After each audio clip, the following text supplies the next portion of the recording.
Bonsoir et bienvenue dans ce nouveau numéro des Rendez-vous de l'info, ce numéro spécial que l'on va consacrer à l'économie et au social. Je vous le disais la semaine dernière, rappelez-vous, les cantonales arrivent et à cette occasion, nous allons revenir avec nos invités sur l'actualité de l'année 2014. Je vous propose de retrouver mon invité, il nous attend à 2 pas d'ici.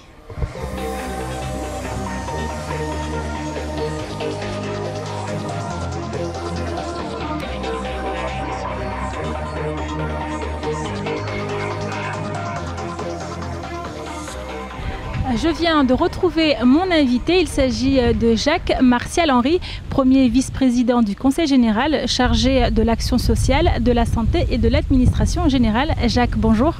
Bonjour Mina, bonjour jeune homme.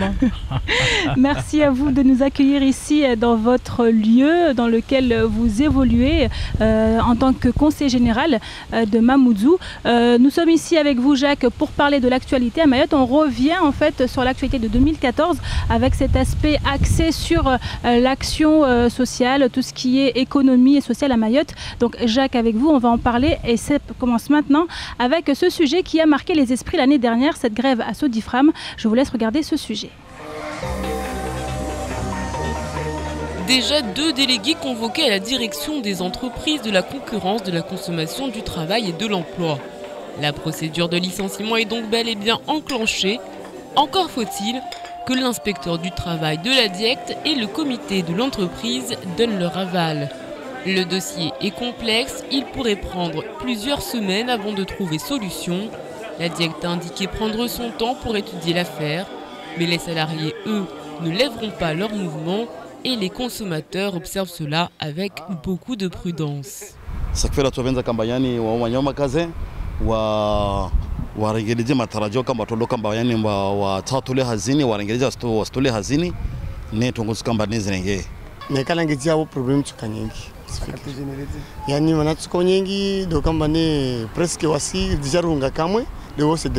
En ce deuxième jour de grève, le bras de fer s'annonce serré.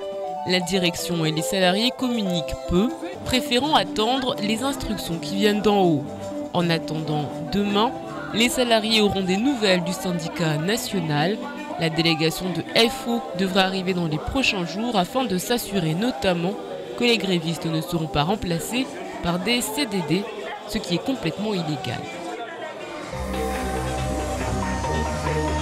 Jacques, une grève qui a secoué le monde syndical à Mayotte et avec ces licenciements de 5 représentants du personnel. Comment vous avez vécu cet épisode, Jacques ? Je crois que la grève, c'est un droit garanti par la Constitution française, mais la Constitution elle-même condamne les droits qui sont exercés d'une manière abusive. Il a été très clair qu'il y a eu un abus dans l'affaire. C'est pourquoi d'ailleurs la DIECT n'a pas suivi l'avis des représentants du personnel. Voilà, et puis après, cette grève a démontré clairement que les Mahorais en ont marre des grèves qui n'ont pas parfois de sens. Parce que là, ça a quand même duré longtemps, cette grève-là. La population en a marre de cette prise d'otage. Et c'est pourquoi, malgré qu'il y a eu des appels à manifestation, parce que l'objectif était de faire en sorte à ce que tous les magasins qui approvisionnent en alimentation soient fermés dans l'île pour refaire une deuxième grève contre la vie chère. Mais la population qui a connu les effets de cette grève contre la vie chère, il est très clair qu'elle ne se fera pas manipuler comme bon il semble les dirigeants de ces mouvements. Je suis très content que le droit l'a emporté sur cette affaire et que chaque parti a pu s'exprimer librement. Les représentants de la société Sodifram ont tenu bon à même titre que les représentants, ceux qui manifestaient, mais au final, le droit l'a emporté sur des a priori et des éléments complètement irrationnels. Le droit l'a emporté, mais on l'a vu, les représentants du personnel ont tenu tête. Ils ont même fait venir un représentant depuis Paris, peut-être pour donner plus de force à leurs revendications. Est-ce que pour vous, aujourd'hui, ce genre de situation pourrait se renouveler? En tout cas, le fait que les autorités du SODIFRAM ont agi avec une fermeté, parce que le problème ici, c'est cette fragilité de certains dirigeants. Il faut aussi savoir que SODIFRAM a changé de chef du personnel, de directeur de ressources humaines qui connaît très bien les rouages administratifs, qui connaît très bien les comportements de certaines personnes ici. Et que les responsables ont tenu bon et ils se sont pas laissés marcher sur les pieds malgré qu'on fasse venir ici des renforts qui viennent de l'Hexagone. Mais le fait que les dirigeants ont manifesté un comportement ferme, et non fermé parce qu'ils participaient au dialogue, a fait en sorte à ce que les gens vont comprendre que dans ce pays, c'est pas parce que on dispose de la force, on dispose de la rue, on est capable de barricader les magasins qu'on peut avoir raison. On a raison parce que le droit est de son côté. D'ailleurs, pendant un moment, les grévistes ont pointé du doigt le fait que la direction ne disait rien, restait dans le silence. Mais pour eux, en fait, c'était surtout une façon de respecter l'instruction. Et vraiment, à la fin, à toute fin du conflit, on a vu les dirigeants réagir. Cette attitude-là, vous la saluez ? Je ne sais pas, mais ce qui ressort de cette grève, il faut aussi savoir que finalement, ceux qui étaient devant aujourd'hui, qui sont licenciés, qui n'ont plus d'emploi, personne ne pense à eux. C'est bien beau de manifester, de mettre quelqu'un en avant, mais les conséquences, quand elles arrivent, c'est certaines qui payent les frais. Aujourd'hui, ce n'est pas ceux qui sont restés au travail qui vont amener, qui vont faire des courses pour ceux qui sont licenciés. Donc, il ne faut pas aussi que ceux qui sont à la tête de ce mouvement, qui croient manipuler la base, je trouve que finalement, c'est la base qui les manipule. Donc, je crois qu'il faut vraiment réfléchir. Nous devons nous battre d'une manière intelligente pour pouvoir défendre nos intérêts. Voilà. Donc ici, en fait, d'où l'importance du dialogue social dans ce genre de cas, Jacques. Et justement, en parlant de ça, je rebondis sur ce séminaire qui a été organisé par la DIECT, justement, dont le thème était le dialogue social. Je vous laisse regarder ce reportage. Pour cette journée d'échange et de discussion, il s'agissait de répondre aux questions suivantes. Quel regard porter sur le dialogue social à Mayotte? Quelles propositions pour demain? Et enfin, quelles sont les attentes des entrepreneurs mahorais?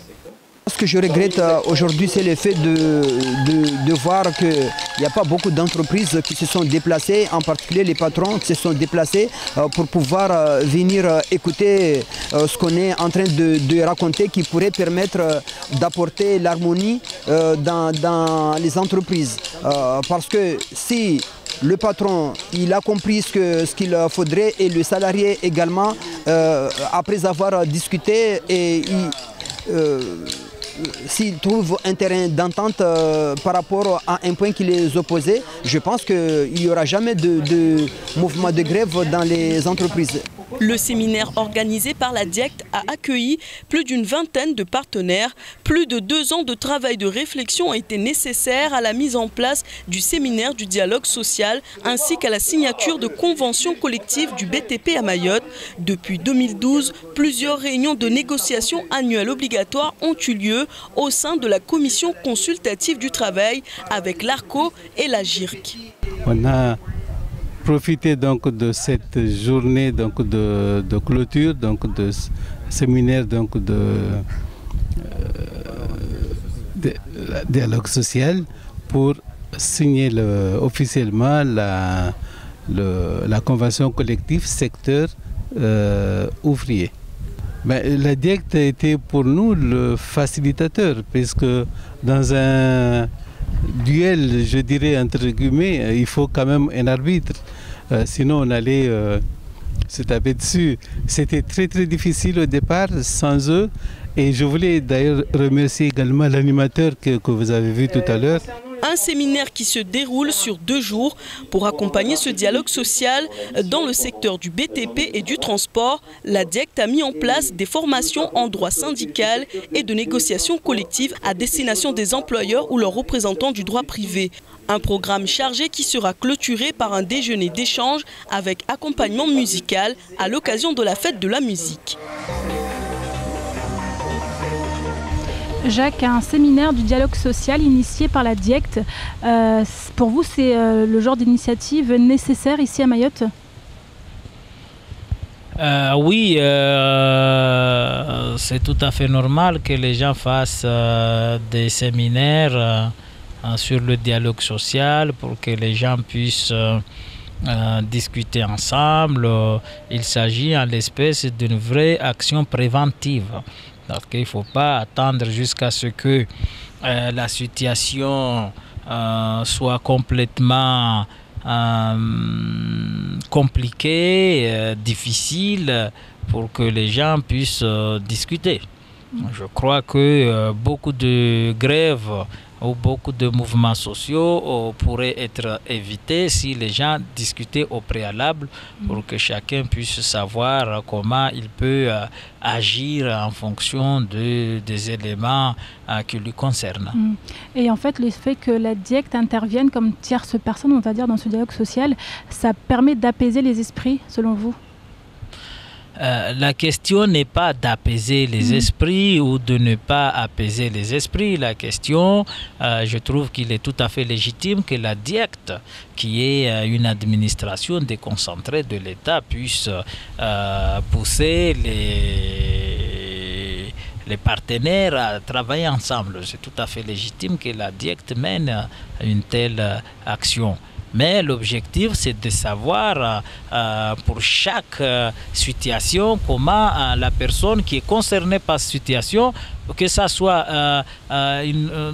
c'est un groupe de personnes qui est concerné ou une personne à titre individuel est concernée, que la personne puisse agir afin d'éviter que les difficultés se généralisent au sein d'une entreprise et qui pourraient provoquer des troubles énormes qui ne peuvent pas être ni dans l'intérêt de la population, ni dans l'intérêt des personnes qui sont concernées. Parce que quand on fait la grève, c'est très clair qu'on a une rupture de salaire, on a une diminution de salaire, or on a une famille à nourrir, on a une économie à soutenir.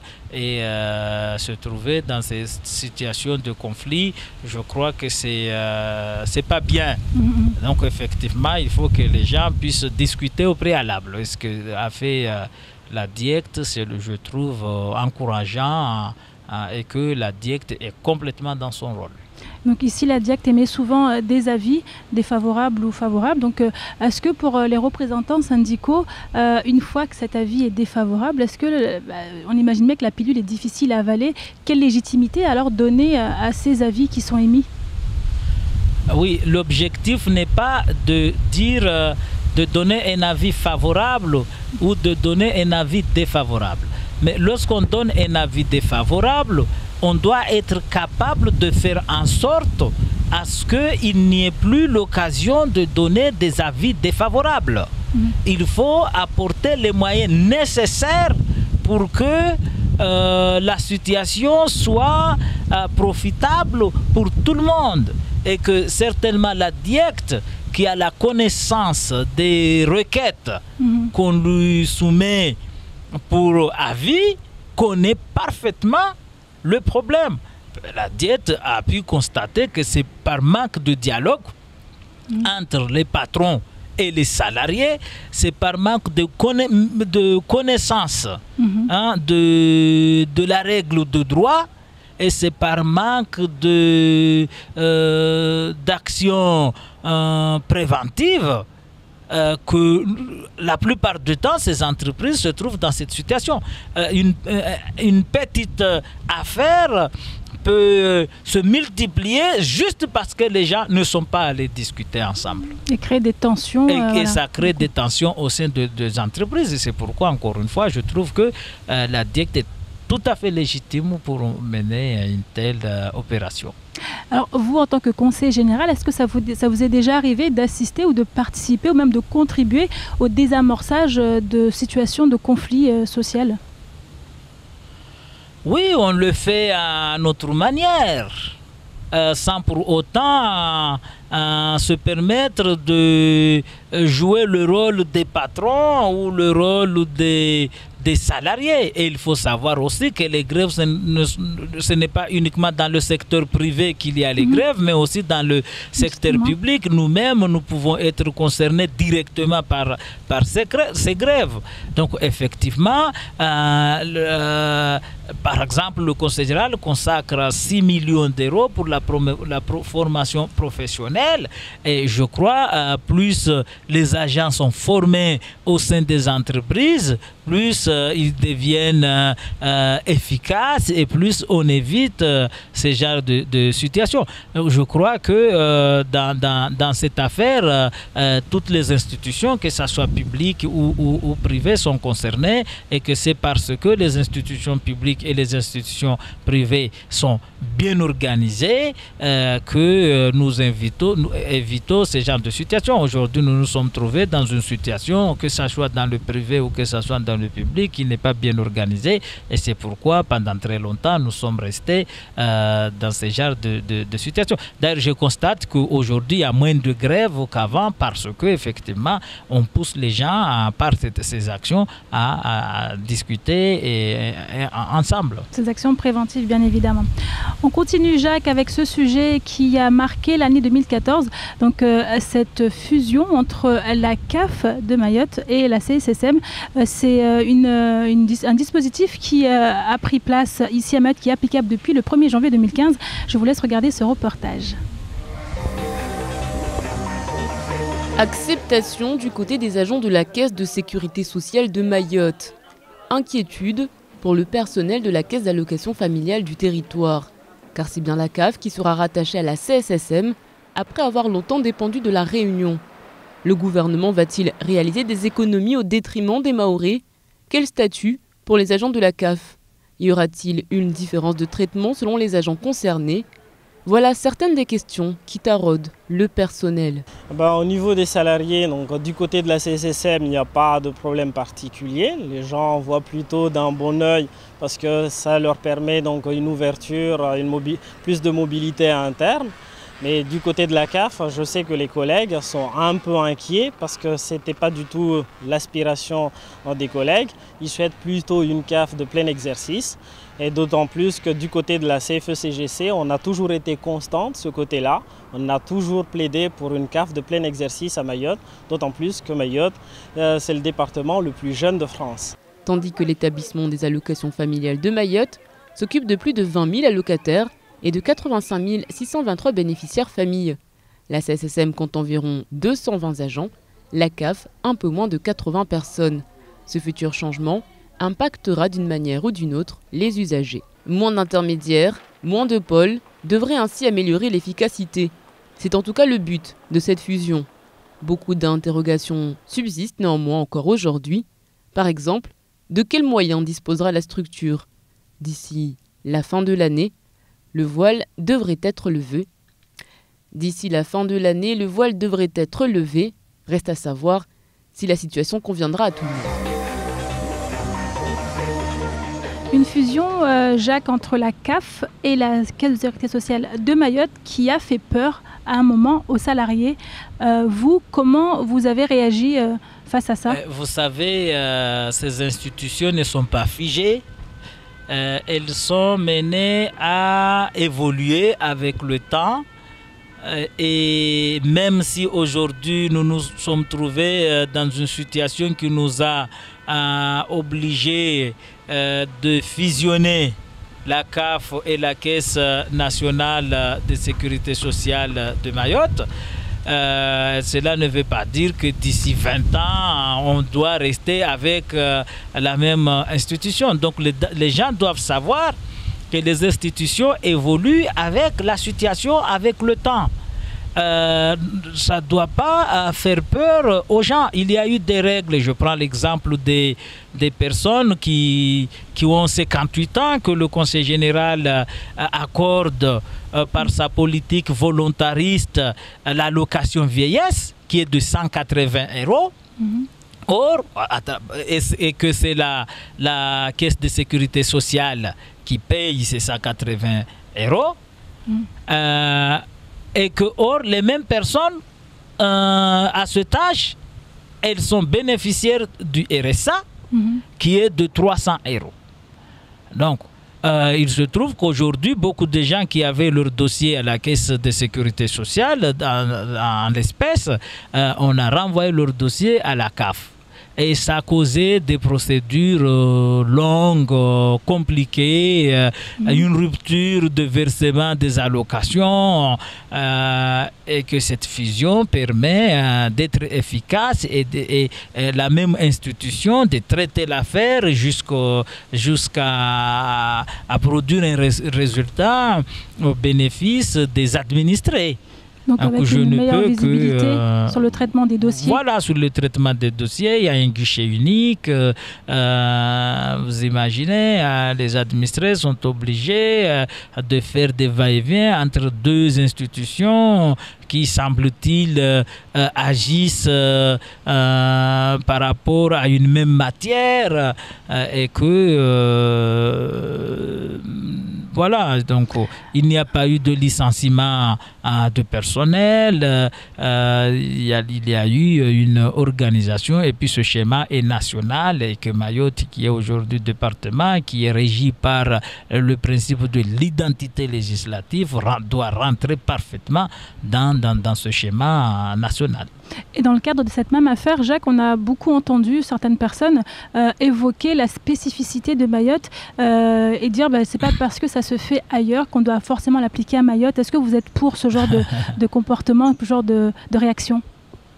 Non, ce sont des gens qui n'ont rien à dire et que je préfère qu'ils se taisent, quoi. Parler de spécificité, jamais la CAF ou la sécurité sociale n'a fait partie de la spécificité mahoraise. C'est la modernité. C'est la modernité qui nous a apporté des institutions qui doivent répondre à une organisation administrative du territoire et que lorsque ces institutions évoluent partout sur le plan national, ils doivent aussi concerner Mayotte. Dire que la Caisse de sécurité sociale ou la CAF c'est une spécificité mahoraise, franchement, c'est de n'importe quoi. Si nous estimons, lorsqu'une loi se prépare à Paris, si nous estimons qu'il nous faut autre chose, c'est à nous de le démontrer. C'est à nous de réfléchir, de savoir quelle manière nous souhaitons nous organiser et proposer au gouvernement une autre organisation que ce que le gouvernement propose. Mais il ne faut pas attendre jusqu'à ce que le texte s'applique pour venir dire que nos spécificités ne sont pas respectées. Donc encore faut-il se faire force de proposition, Jacques. Voilà. Alors c'est ici qu'on achève la première partie de ce numéro des Rendez-vous de l'info. On se retrouve juste après la pub.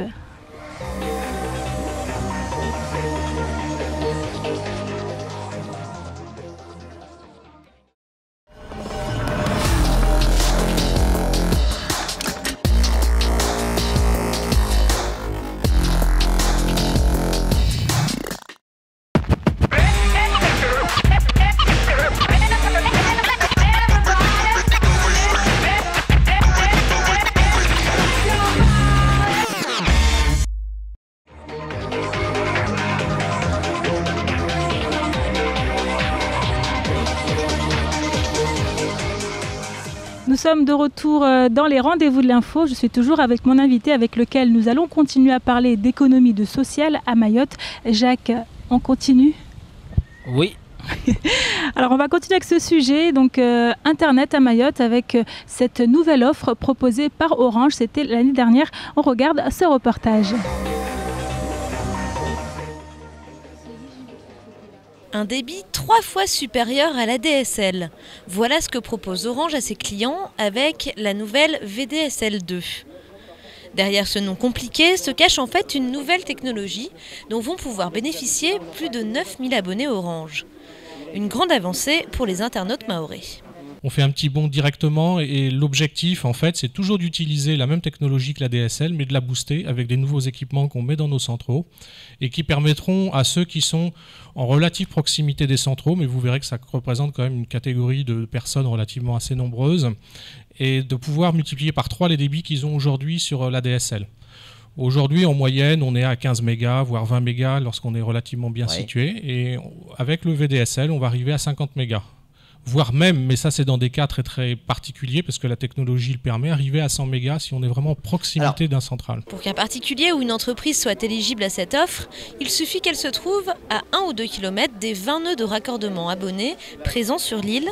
Et au-delà de la vitesse de connexion, la nouvelle offre permettra aussi d'améliorer votre système de Wi-Fi. Il est aujourd'hui à pratiquement à 5 GHz, donc c'est des Wi-Fi qui sont très puissants. Alors 5 GHz, pour moi ça ne veut pas dire grand chose, ça veut dire quoi? On gagne en distance? Voilà, vous gagnez en distance, c'est-à-dire que même si vous avez des murs dans votre maison, ça passera quand même un petit peu à côté, ça peut se refléter sur les murs, voilà, ça ira beaucoup plus loin.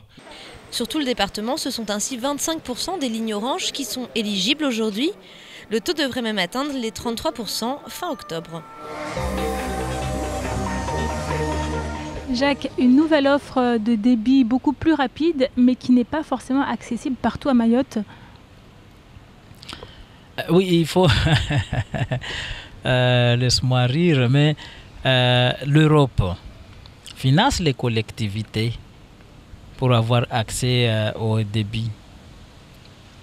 Vous me dites quelle mairie à Mayotte ou aussi le Conseil général a demandé des aides européennes pour permettre à sa propre population d'avoir accès au débit, d'avoir accès aux nouvelles moyens de communication. Il n'y a aucune collectivité qui l'a demandé. Or, je sais qu'en 2014, il y a eu 70 collectivités en France qui ont demandé à avoir des aides européennes dans ce domaine et que plus de 40 collectivités ont été aidées par l'Europe. L'année dernière, en 2014, l'Europe et l'État français ont consacré 2 millions d'euros pour pouvoir investir à Mayotte en matière de haut débit. Mais jusqu'à aujourd'hui, il n'y a aucune collectivité qui a fait la demande. Or, le Conseil général, sa compétence, c'est uniquement réaliser le schéma. D'accord. Le Conseil général a réalisé le schéma. À charge pour les collectivités, à charge pour les communes de faire les démarches. Voilà. Il n'y a aucune commune qui fait cette démarche. Or, nous connaissons dans certains endroits à Mayotte, à Vaïbé par exemple, et à Tsamoudou aussi, et à Chungi, ce sont des endroits où la population n'a pas du tout accès à l'Internet. Or, aujourd'hui, tout passe par Internet. Débit. Voilà.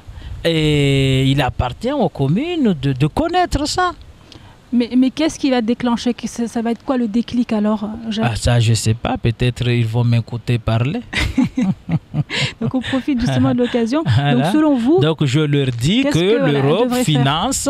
voilà, encore faut-il que on ait des maires qui soient sensibles et qui sont conscients que l'Internet aujourd'hui est un élément incontournable, que ce soit dans le domaine économique, que ce soit dans le domaine social, dans le domaine de la formation professionnelle, dans tous les domaines. Les jeunes qui cherchent des formations, qui veulent communiquer. Aujourd'hui, avec l'Internet, on peut commander, on peut consommer. C'est un élément très important.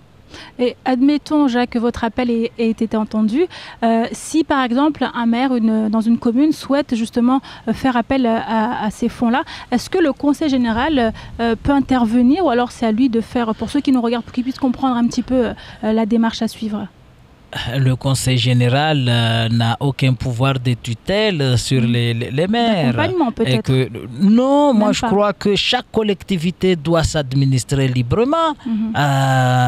Les gens peuvent discuter, peuvent s'informer, mais que chacun doit gérer clairement sa commune ou son département. C'est de leur propre responsabilité. Voilà, donc on n'est pas là pour jouer un rôle de tutelle sur les maires ou que le préfet joue un rôle paternaliste sur le conseil général ou sur les communes. Et c'est très dommage le fait que les élus, surtout ceux qui sont habilités à engager juridiquement et financièrement leur institution, parce que même si vous êtes conseiller général, mais si vous n'êtes pas président du conseil général, vous ne pouvez pas engager le conseil général, hein. Vous ne pouvez pas inscrire un point à l'ordre du jour, vous ne pouvez pas orienter une action dès lors que vous avez voté un président ou que les conseils municipaux ont voté un maire. Il appartient à ce maire de prendre la direction et le destiné de cette collectivité locale. On continue, Jacques, à parler d'économie avec ce sujet qui a fait grand bruit. Air Austral accusé de violence économique par rapport à la compagnie EWA. Je vous laisse regarder les précisions dans ce reportage. Violence économique. Voilà la principale accusation relevée dans les extraits publiés hier du fameux rapport sur la construction du capital d'EWA. Mais aujourd'hui, rebondissement, le rapport a été mis en ligne dans son intégralité sur le site du réseau entrepreneurial de Mayotte. Problème, la majorité des arguments avancés sont infondés. Il est notamment décrit qu'avec près de 1 300 000 € d'apport, Mayotte n'a le droit au final qu'à 22% des parts et les Mahorais se trouveraient ainsi spoilés dans ce dossier. Et c'est faux, si l'on ajoute les 25% détenus par l'entreprise mahoraise Ilang Invest et les 22,7% détenus par la CCI de Mayotte, on arrive à une part de 47,7%. Une erreur qui en devient même drôle si l'on s'arrête sur la conclusion de l'étude qui préconise que Mayotte puisse disposer d'au moins 40% de parts d'actionnariat dans la compagnie d'EWA. La réunionnaise Air Austral est bien l'actionnaire majoritaire d'EWA, mais pour le vice-président de la CCI de Mayotte, cela se justifie complètement. C'est une compagnie mahoraise dont les actionnaires, qui sont bien sûr des locaux, ont misé de la sorte à ce qu'ils ne soient pas dans l'immédiat majoritaire. Pourquoi? Parce qu'il fallait bien de l'expérience, il fallait bien bénéficier des expertises, il fallait bien en bénéficier pas mal de leviers qui feront que cette compagnie puisse prendre son envol. Et à ce moment-là, c'était un choix, je pense, osé, c'était un choix bien calculé. Autre annonce qui s'avère fausse aujourd'hui, l'identité du cabinet d'avocats Smith Doria, à qui le réseau entrepreneurial de Mayotte prétendait avoir commandé ce rapport. Contacté par téléphone, il a nié son implication. Jacques, violence économique, les mots sont quand même lourds et on se rend compte finalement qu'il n'en est quasiment rien. Oui, effectivement, ce sont pour moi des blablas, des adultes qui se livrent à de l'enfantillage. Par contre, cette question nous interpelle quand même parce que rien n'empêche le Conseil général d'être à l'origine d'une création d'une société pour pouvoir avoir ses avions et pouvoir commercialiser dans ce domaine. Il se trouve que c'est Air Austral dont le conseil d'administration est composé à majorité de représentants du conseil général de la Réunion et du conseil régional de la Réunion.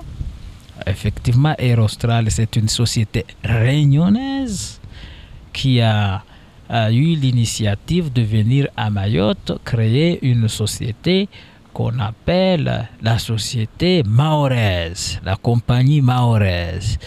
Tout ça, ce sont des mots qui ne veulent rien dire. Nous sommes dans un pays de liberté d'entreprendre, et n'importe qui peut venir dans n'importe quel territoire de la République française dès lors que la personne est identifiée et en situation régulière. Il peut créer sa société dans ce pays. Donc Air Austral avait tout à fait le droit de venir créer une société à une compagnie aérienne à Mayotte et que de disposer la majorité des voix dans le conseil d'administration. Le fait que le vice-président de la Chambre dise que nous, on a souhaité être minoritaire pour attendre d'abord d'acquérir une expérience, mais tout ça c'est des excusez-moi du terme, c'est des conneries tout ça. Moi-même j'avais demandé au conseil général de se porter actionnaire, mais le conseil général a refusé, le président du conseil général a refusé qu'on se porte actionnaire, et que, en tout cas, cette discussion n'a jamais eu lieu, n'a jamais été convoquée, je ne sais pas, mais nous avons financé la CCI pour pouvoir aller être membre. Or, Air Austral, c'est conseil général de la Réunion, conseil régional de la Réunion. Moi, je crois que EWA a le mérite d'exister parce que ça nous a permis quand même de faire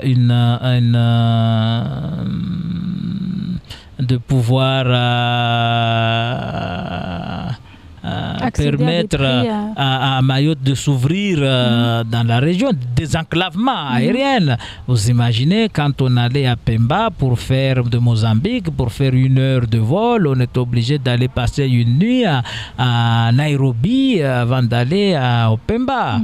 Ça nous a permis aujourd'hui de désenclaver la zone, que Mayotte puisse avoir sa place vraiment dans la région. Mais je crois pour les échanges économiques. Je crois profondément que le Conseil général doit être porteur d'un projet de la création d'une compagnie aérienne, d'une compagnie maritime pour les marchandises, pour les passagers. Et le Conseil général doit être vraiment un acteur économique. Quand on vous écoute parler, Jacques, on se dit tout ça, le Conseil général peut le faire, et pourquoi il ne le fait pas? J'ai bien précisé qu'il n'y a que le président qui est habilité à engager juridiquement et financièrement l'institution. Et puis, deuxièmement, avec le président, on n'est pas obligé d'avoir la même vision. Moi, ma vision, c'est celle-là. Les autres élus ne sont pas obligés d'avoir cette vision.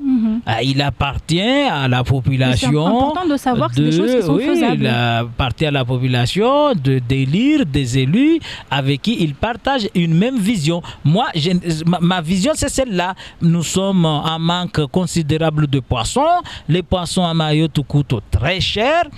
Pourquoi? Parce que c'est pas avec les petites barques Yamaha que nous pourrons nourrir la population en produits halieutiques. C'est pourquoi il faut que le Conseil général puisse créer une société de pêche et qu'en 10 ans il peut se retirer petit à petit pour vendre ses parts, mais la situation telle qu'elle se présente aujourd'hui, nous devons nous lancer en pêche en haute mer, et que le Conseil général doit se comporter comme une vraie entité économique. Si nous voulons vraiment permettre à la population de pouvoir se sentir soutenu et de pouvoir accéder aux produits avec un prix raisonnable. Voilà, une perche tendue aux prochains élus de l'institution, justement. Jacques, on l'aura compris. On finit cette première partie avec ce sujet concernant la PMI de Kaweni, qui n'est pas en très bon état. On regarde les précisions dans ce reportage.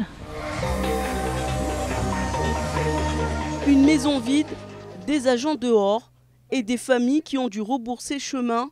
En l'absence des agents, difficile de trouver une personne à qui parler. Et l'odeur nauséabonde nous laisse perplexes. Les agents de la PMI ont dû quitter leur bureau pour éviter de vomir, explique-t-il. Les patients n'ont pas pu faire vacciner leur enfant ce matin.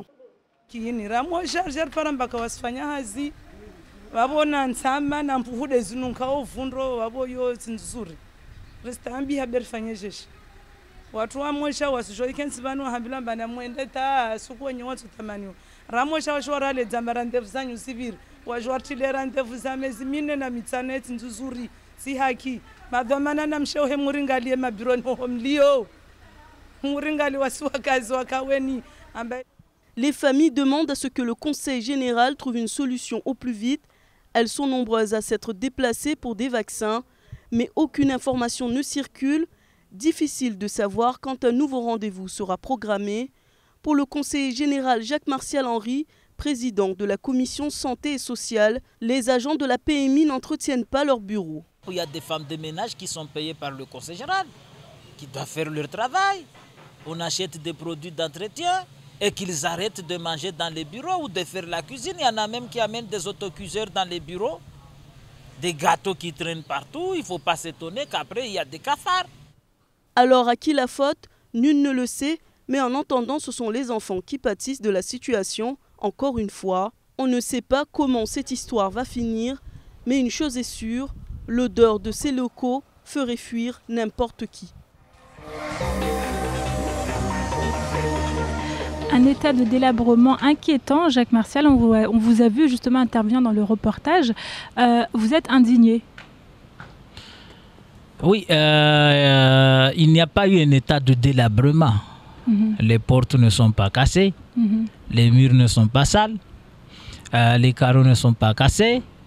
On ne m'a pas dit qu'il n'y a pas de matériel pour pouvoir travailler. Du tout, ce qu'on nous a dit, c'est que c'est sale et que ça sent mauvais. Voilà, je confirme encore une fois que nous avons des agents d'entretien qui sont payés tous les mois. Nous achetons des produits d'entretien. Même si vous venez dans le bâtiment du conseil général, là, au siège, comme on dit, le siège central, comme on dit, mais allez dans les couloirs, si vous n'allez pas voir des cafards traîner partout. Allez dans les couloirs, si vous n'allez pas sentir des odeurs de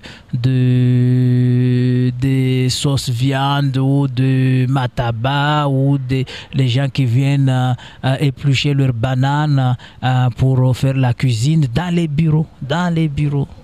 Donc c'est inadmissible de laisser des agents du conseil général travailler de cette manière-là. C'est inadmissible. Moi, je ne comprends pas pourquoi les autorités, ceux qui dirigent le conseil général, les directeurs déjà, et le président du conseil général, n'arrêtent pas cette situation. Moi, il y a 4 jours, mais il y avait tellement de cafards dans les couloirs, tellement. Et vous sentez vraiment, voire même des fois, on oublie... une fois, il y avait l'électricité qui était coupée pendant 24 heures. Mais ça sentait tellement mauvais parce que toutes les viandes, les poissons, tout ce qu'on a, les nourritures qu'on avait mis dans les frigidaires, dans leur bureau, ont pourri et ça sentait tellement mauvais. Mais il n'y a pas des notes de service qui circulent, qui interdisent. C'est inadmissible qu'on amène carrément des autocuiseurs dans des locaux du conseil général pour faire son riz. Alors que les agents sont payés. Il y a des brochettes partout. Il y a des petits restaurants partout où ils devront aller manger. Mais c'est... j'arrive pas à comprendre ça et je suis vraiment... vraiment choqué. Et qu'est-ce qu'il faudrait faire? Sanctionner peut-être? Ni le directeur, ni le président du conseil général, personne ne fait rien pour arrêter cette cette insulte à faudrait l'égard sanctionner, selon vous de Mayotte. Il faudrait sanctionner. Il faut arrêter ce genre de situation. Arrêter ce genre de situation. On ne peut pas accepter ça. On a des jolis bureaux, des jolis locaux qui sont bien équipés. Et cette manière-là, c'est inadmissible de trouver des cafards en quantité importante traînés dans les couloirs. Ça ne s'explique pas dans un monde civilisé. Et c'est très choquant, oui. Et depuis que je suis élu en 2008, jusqu'à aujourd'hui, j'ai toujours connu ça. Et pourquoi ça ne change pas? Parce qu'on ne veut... C'est pourquoi on ne veut rien changer. On ne veut rien changer. Les gens sont insensibles à une telle situation qui insulte l'administration du Conseil général. On ne peut pas accepter ça. On a affaire à des gens... On aurait l'impression que les gens n'ont aucune éducation. Aucune. À ce point-là. Oui, j'ai l'impression que les gens n'ont aucune éducation. Parce qu'on ne peut pas accepter un directeur qui se respecte, un président qui se respecte, ne peut pas accepter une telle situation. C'est insultant. Et moi, ça me révolte énormément. Et je crois, si jamais j'étais le président du Conseil général, c'est la première chose que j'aurais arrêté. D'accord. Quand vous allez à l'accueil, que les gens mangent des gâteaux à l'accueil, que les gens viennent vendre des bodys de Dubaï à l'accueil, que les gens viennent avec leurs enfants à l'accueil, mais c'est inadmissible. Inadmissible. Ce que je vois à Mayotte, je ne l'ai jamais vu ailleurs. Jacques, on profite de l'occasion par rapport à cette émission. On sait que les cantonales approchent à grands pas. Est-ce que vous auriez des messages à faire passer éventuellement aux prochains élus qui vont occuper la place ici au Conseil général? Je crois que nous sommes français, mais nous avons toujours le cœur qui bat au rythme de l'Afrique. Tant qu'on n'a pas changé de mode de scrutin, je ne pense pas qu'au vu des mentalités à Mayotte, qui ne changeront pas, peut-être avec le temps. En tout cas, ce n'est pas avec un tel mode de scrutin que les mentalités vont changer. Les mentalités vont changer le jour où il y aura une élection, scrutin de liste, que ça soit majoritaire, que ça soit mixte, que ça soit proportionnel, que ça soit par bassin, sur l'ensemble du territoire. Vous imaginez, vous votez un président du Conseil général qui ne sont pas comme Bamana.